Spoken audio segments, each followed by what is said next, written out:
Hashamarka fuudhee jalatamtootaaf kabajamtoota hordoftoota chaanaalii kootii akkam jirtu nagaa jirtu nagaa kootii galata waaqayyoo baga nagaa taatanii aras viidiyoo haaraadhaan dhufeen jira akka jaalattanis abdiin qabaa yeroo jalqabaatiif gara chaanaalii kana warra dhuftaa subscribe gochuudhaan maatii ta'a akkasumas immoo mallattoo bilbilaa gadhuudha yeroo hundumaa viidiyoon asirratti hojjetamu hundumti akka atattamaa simbira ga'u godhuu ni dandeessanii wanti ani har'a qabadhee dhufee yaa ayyaana Ramadaanaa laalchisee jechaadha. Enggidi ijoolleen hordoftoonni afaan Oromiifaatiin yeroo nani viidiyoo gadhiisuu keessattuu na hordoftan ijoollee musliimaati እና kanaafuu baga siniin ga'e jechuun barbaada jechuudha ayyaana Ramadaanaatiin ጾሚ Ramadaanaatiin baga sin ga'e sababni isaatis yaa'u namni kamiyyuu amantii qaba ani gama kiyyaan amantii mataa kootii qaba ani musliimaa miti nan ilaallatu garumo riyoota kiyya jajjabeessuu riyoota kiyya ammoo appreciate gochuun barbaada jechuudha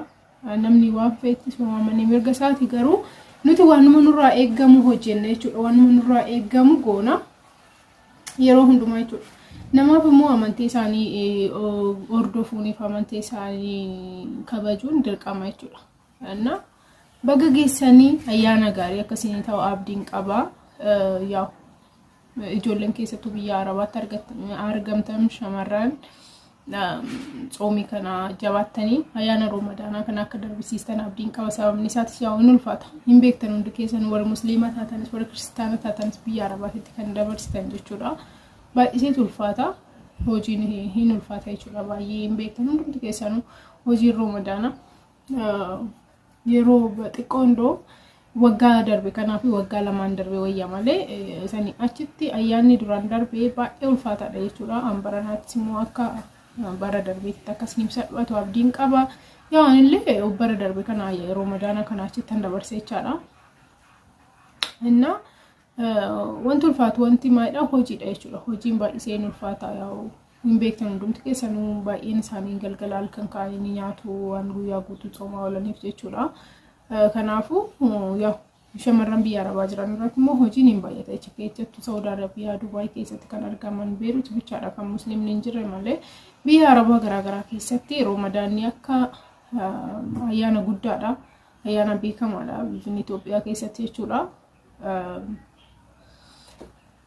kanaafuu nyaanni garaagaraatu hojjetama saambusaa shorbaan dirqama guyyaadhaan guyyaa 30 taana guyyaa 30 manuu shorbaan godhamu dirqama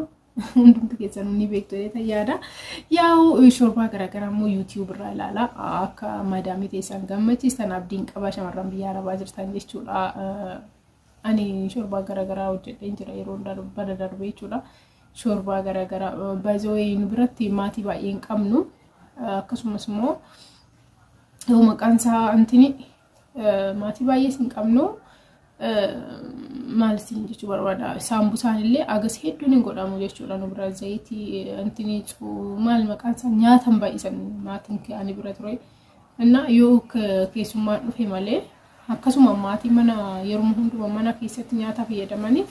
agas mara hojiin nunnatti ulfaatuun ture rabbi faagalatu siniin jechuu barbaada hunduma keessaniif akkasini salphatu abdiin qaba sababni isaatis ayyaanni Ramadaanaa baay'ee ulfaataadha biyya Arabaa keessatti dhugaa siniin jedha እና musliima taatanii immoo ጾማ warri nyaata hojjetan warri hojii hojjetan yoo baay'ee ulfaata dhugaa siniin jedhaan እና ጋ yeroo soomtaan immoo yaa sinitti immoo sooma wajjiniin wanta deemu yeroo hundumaa akka kiristaanaattis yeroo darbeellee dubadheen ture yeroo soomiin ortodoksii yookiin immoo soomiin kiristaanaa seenu jechuudha wanti nuyi gochuu qabnu yeroo hundumaa soomnee miti nyaata nyaachuu dhiisuu miti wanti guddaan jechuudha nyaata nyaachuu dhiisuu osoo hin taane laphee keenyaan waan gaarii yaadudha yeroo hundumaa namootaafis ta'e amma dandeenye amma nuuf danda'amu wanta gaarii yaaduu namootaaf wanta gaarii qabaachuudha jechuudha hojii wajjiniin beela wajjiniin nama dadhabsaa namatti akkuma barbaanneen taanu jechuudha nu dadhaba foon keenya ni dadhaba nuti nyaata dhugaatiidhaan jiraanna waan ta'eef jechuudha እና kadhannaa godhadhaa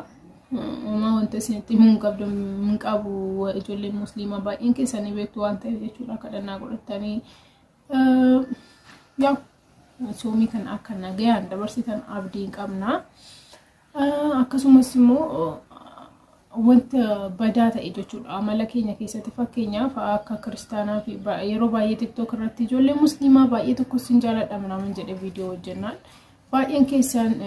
maalidhaa fi waan YouTube qabduuf waan akkasii naan jedhani no akkasii miti ani akka gama kiyyaatti namni hundinuu odoo wal jaalatee namni hundinuu odoo wal kabajee wajjin intiraate baay'ee tokko natti tola nan gammada siingalee miti nan gammada natti tola enna hin jedhamu gonkumayyuu malee immoo namni sababa malee nama jaalata namni sababa malee sin jaalachuu barbaada malee waan sin muslima sababa taataniif sin jibbuun barbaadu muslima waan taataniif kiristaanarra sin caalsisu osoo hin taane nama waan ta'eef wal kabajuu wal jaalachuun dirqama qabna jechuudha kanaafuu kanaafin sinan jaaladha sinan jedha ijoollee musliimaa baay'een keessanii beektu ani dhugaa sinan jedha ijoollee musliimatiif jaalala addaa kabaja addaan qaba sababni isaatis ani akkan naqonnamee beekutti ijoollee musliimaa amala bayeessa akka qaban amala gaarii akka qaban ibin dubartoonni isaanii qaama isaanii shaffanatanii dhugaa sinan jedhan kuni wanta guddaadha wanta xiqqaa miti fuula shaffanachuu jechuun bareedina isaanii dhoskanii deemanii inna ofii odonaaf danda'ame ani akkas godhadhee dasna'eedha dhugaa sinan jedhan rabbi maalifi namni kamiyyuu dirqama shaffanachuu amma fakkeenya dubartiin ala jechuu dhiisuu ishee baay'ee bareedaadha malee badaa miti kanaafuu persentii 100 shamarran shaffanatan jechuu osoo hin taane natti tola bakka natti tola appreciating godhan nan deeggaraan isaanii warra shaffanatanii jiraatan deeman jechuudha wanta gaariidha inna akkasii sinin jedha yeroo hundumaa sinin jaaladha sinan kabaja hiriyoota obboleewwan ko musliimaa jechuudha ammoo hiriyoota hedduun qaba dhugaa sinin jedha kan laphee irraa jaaladhu kan walii yeroo hundumaa bilbillu kan wal gaafannu akka maatiitti hiriyoota musliimaan qaba so hunduma keessanuu baga nagaadhaan ayyaana Ramadaanaa yookiin sooma Ramadaanaa kana geessanii nagaadhaanis akka eegtanii ayyaana bareedaa kabajatan abdiin qaba sinan jaaladha guddaa tokko ayyaana gaarii sinin jechuu barbaada hundumti keessanuu immoo walii keenyaaf kabajaa qabaannu sinin jechuun barbaada sinillee ijoollee amantaa kiristaanaatiif ijoolleen kiristaanaa immoo ijoollota amantaa musliimaatiif wal kabajuu wal jaalachuu akka qabnu abdiin qaba na yeroo hundumaa wal kabajuu qabna na akkas ta'u qabna hundumti keenyayyuu na